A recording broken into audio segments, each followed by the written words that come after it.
నమస్కారం. నా పేరు డాక్టర్ ఆర్ఎంపి శెట్టి. జ్యోతిష్ శాస్త్ర విభాగంలో గత కొన్ని సంవత్సరాలుగా అనేక విషయాలు మీకు తెలుపుతూ వస్తున్నాను. మీరు చూస్తున్నారు, అనుసరిస్తున్నారు, లాభపడ్డారు కూడా. చాలా సంతోషంగా ఉంది. అయితే ఇప్పుడు నేను చెప్పేటువంటి ఒక గొప్ప విశేషం ఏమిటనంటే, యాక్చువల్గా చెప్పాలంటే ఇది ఒక భయంకరమైన విషయం. భయపడవద్దండి. ఈ విషయం ఏంటనంటే, మరి ఈ భూమి ఏదో ఒక రోజున బద్దలైపోతుందా?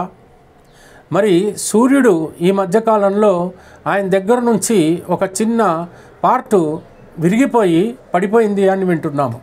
ఇది దేనికి సంకేతం? సముద్రాలు చాలా భయంకరంగా ఉప్పొంగిపోతున్నాయి. సునామీలు అనేటువంటి సంభవిస్తున్నాయి. భయంకరమైనటువంటి తుఫాన్లను మనం చూస్తున్నాము. ఇది దేనికి సంకేతం?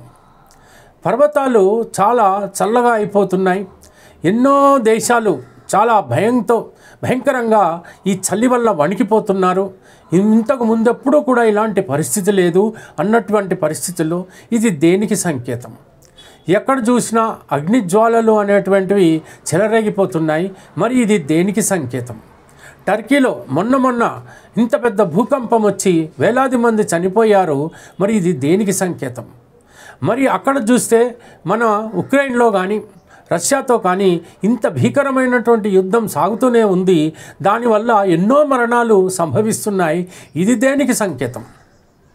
ఇక మనుషుల యొక్క పరిస్థితి, ప్రవర్తన ఎలాగుంటుంది అని అంటే, ప్రతి వాళ్ళు కూడా, ఎవరైనప్పటికీ కూడా ఏదో ఒక రకమైనటువంటి నేరము ఆలోచనతో కలిగి ఉన్నారు అంటే దీని దేనికి సంకేతం? ఆడవాళ్ళు, మగవాళ్ళు కూడా అనేక రకాలుగా ఒకరినొకరు దూషించుకుంటున్నారు అని అంటే ఇది దేనికి సంకేతం? భార్యాభర్తలు ఎక్కువ మోతాదులో పెళ్లి చేసుకుని విడిపోతున్నారు అంటే ఇది దేనికి సంకేతం? ఆర్టిఫిషియల్గా పిల్లలని కనవచ్చు, ఇవన్నీ కూడా ల్యాబ్లో తయారు చేయవచ్చు అని వైజ్ఞానికులు చెప్పారే. మరి ఇది దేనికి సంకేతం?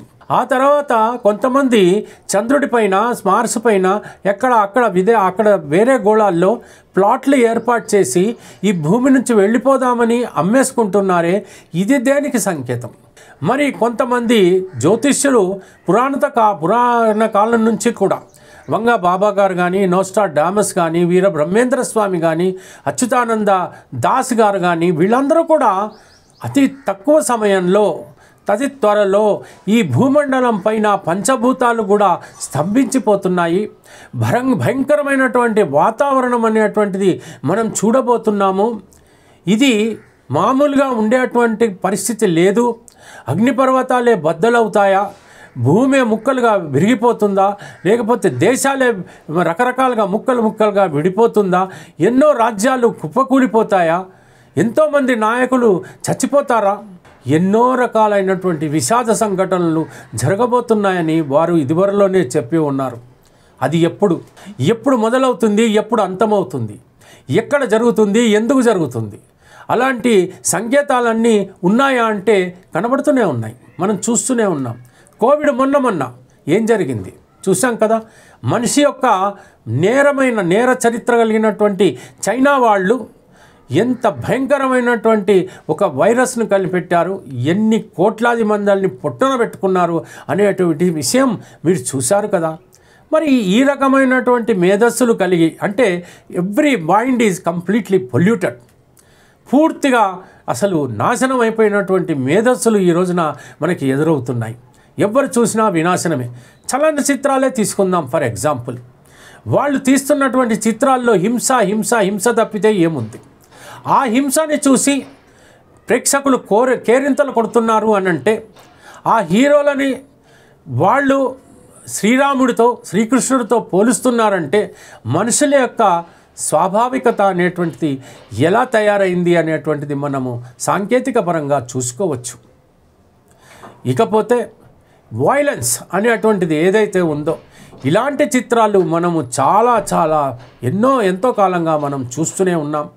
హింసా ప్రవృత్తి కలిగినటువంటి నాయకులు శ్రీరామచంద్రుడిగా, శ్రీకృష్ణుడిగా ఈ రోజున ఎంతో జేజేలు కొట్టించుకుంటున్నారంటే ఇది దేనికి సంకేతం? ఇలాంటి పరిస్థితిలో ఒక రాజ్యము ఇంకొక రాజ్యాన్ని కూల్వాలని అనేక రకాలుగా ఇంకొక రాజ్యం మా నెత్తిపైన పడితే మేము ఎలా మమ్మల్ని రక్షించుకోవాలి, ఎదురుదాడి చేయాలని మరొక రాజ్యము. ఈ రకమైనటువంటి పరిస్థితుల్లో ప్రతి ఒక్క రాజ్యం కూడా ఎలా న్యూక్లియర్ వెపన్స్ తయారు చేయాలా, భయంకరమైనటువంటి ఆయుధాలు తయారు చేయాలా, డిస్ట్రక్షన్ అంతా చేయగలిగేటువంటి ఆయుధాలు మనకు కావాలి అని పోగు చేసుకుంటున్నటువంటి పరిస్థితుల్లో మనుష్యులు పిచ్చివాళ్ళై ఇవన్నీ కూడా ఎందుకు పేల్చేలాగా చూసుకోరు. అలా పేలినప్పుడు దేశాలన్నీ ఎలా ఉంటాయి? భూమండలం ఎక్కడుంటుంది? మొత్తంగా భూమి భస్మమైపోయి బూడిదైపోదు. అప్పుడు భూమి అనేటువంటిది ఉంటుందా? పంచభూతాలు అనేవి అసలు ఎవరికైనా కనబడతాయా? ఏం జరుగుతుంది? సముద్రాలన్నీ ఎండిపోయి లేదా మొత్తంగా ఐస్లాగా మారిపోయి పర్వతాలన్నీ కూలిపోయి అనేక రకాలుగా ఆకాశం నేల మీద పడిందా, నేల బద్దలైపోయిందా, పాతాళంలోకి కృంగిపోయిందా, ఇలాంటివన్నీ కూడా జరగనుందా అంటే జరుగుతుందనే ఈ యొక్క మహానుభావులు చెప్పినటువంటి సిద్ధాంతాల ప్రకారం మనం అర్థం చేసుకోవాల్సి వస్తుంది. ఇకపోతే ఇప్పుడు నేను ఒక విషయం చెప్తాను. అనతి కాలంలో అంటే 2023 కాదు, 2024 కాదు, 2025 సంవత్సరంలో 29వ తేదీ మార్చి 2025 రోజున ఏం జరుగుతుంది?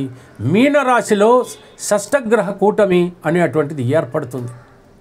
ఈ షష్టగ్రహ కూటమి ఏదైతే ఉందో ఇది మేషలగ్నానికి వ్యయస్థానం అంటే లాస్. ఈ లాస్ అనేటువంటిది ఎంతవరకు సంభవించనుంది, ఎందుకు సంభవిస్తుంది? ఆ రోజు మరి సూర్యగ్రహణం కూడా ఉంది. ఇక్కడ పాక్షికమా సంపూర్ణమా అనేది అప్రస్తుతం. కానీ ఆ షష్టగ్రహ కూటమి ఈ సూర్యగ్రహణము 29వ తేదీ మార్చి 2025 జరగనుంది అన్నప్పుడు భయపడాల్సిందే, తప్పదు. షష్టగ్రహ కూటమి మాత్రమే అయితే ఎన్నో అవంతరాలు మనం ఎదుర్కొంటున్నాం. మరి ఆ రోజు సూర్యగ్రహణం కూడా ఉంటే భయంకరమైనటువంటి విషయం. మరి మేషరాశికి వ్యయము అయితే ఇంకా ఘోరమైనటువంటి విషయం. అటువంటి పరిస్థితిలో ఏం జరుగుతుంది అనంటే నేను చెప్పినవన్నీ జరిగేటువంటి అవకాశాలు చాలా ఎక్కువగానే కనపడుతున్నాయి. ఏం జరుగుతుందో ఒక్కసారి మీరు ఊహించుకోండి. ఎంత హింస అనేటువంటిది ప్రజ్వరిల్లుతుందో, ప్రకృతి ఎదురు దాడి చేయగలుగుతుందో, మనం అందరం కూడా బ్రతుకుంటామా లేదా అనేటువంటి ఆలోచనలో పడవేస్తుందో ఒక్కసారి మనం ఆలోచించుకోవచ్చు. అక్కడ ఏమైనా గురువు రక్షిస్తాడంటే రక్షించడు. ఎంచేతనంటే అతను మేషరాశిలో ఉన్నాడు, గురువుకి వ్యయంలో ఉన్నటువంటి పరిస్థితి. అక్కడ కనుక తీసుకున్నట్టయితే రాహు అనేటువంటి గ్రహము, రాక్షస గ్రహం కూడా అక్కడ ఆ షష్టగ్రహ కూటమిలోనే ఉంది. ఇలాంటి పరిస్థితి. శనైశ్చరు కూడా అక్కడికే చేరుతున్నాడు. వీళ్ళందరూ కూడా రేపటి రోజున ఇన్ని రకాలుగా ఇన్ని తరాల నుండి మనకు వరాలు కురిపించారేమో కానీ ఇక మాత్రం శాపాలు అనేటువంటిది మనకు ప్రసాదించబోతున్నారని మనం చెప్పవచ్చు. అయితే ధర్మబుద్ధితో మెలిగినటువంటి వాళ్ళు మరి ఆ రోజు నుండి రక్షించబడతారా, లేకపోతే అందరూ శిక్షించబడతారా అని అంటే చెప్పలేము. ఎంచేతనంటే ఒక అదృష్టవంతుడు పూర్ణాయువు కలిగినటువంటి వాడు 10 మందితో మరి ఎయిర్ ప్రయాణం అంటే విమాన ప్రయాణం చేస్తున్నప్పుడు ఆ విమానం కూలిపోయినప్పుడు ఆ అదృష్టవంతుడు, ఆ సంపూర్ణమైనటువంటి ఆయుష్ కలిగినటువంటి వాడు కూడా వాళ్లతో బాటే చచ్చిపోతాడు. అలాగే భూమి బద్దలైనప్పుడు, భూమి బూడిదైనప్పుడు నీడలేక ఎక్కడికి ఆ శరీరం వెళుతుంది, ఎక్కడ మంటల్లో కలిసిపోతుంది, ఎక్కడ బూడిదలో కలిసిపోతుంది ఎవ్వరూ చెప్పలేరు. ఏమాత్రమూ అర్థం కాదు. అయితే ఏం జరుగుతుంది? 26వ తేదీ మార్చి 2025 నుండి కూడా మళ్ళీ సత్యయుగము అనేటువంటిది ప్రారంభం కాబోతుంది అని మనం గట్టిగా చెప్పచ్చు. నాశనం జరిగేది మళ్ళీ నూతనం కోసమే.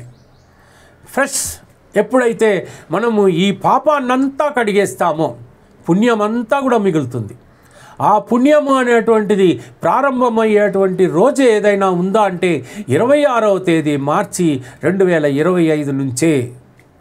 అటువంటి సత్యయుగము మళ్ళీ 2000-3000 సంవత్సరాలు కూడా సాగుతుంది అనటంలో ఏమాత్రము సందేహము లేదు.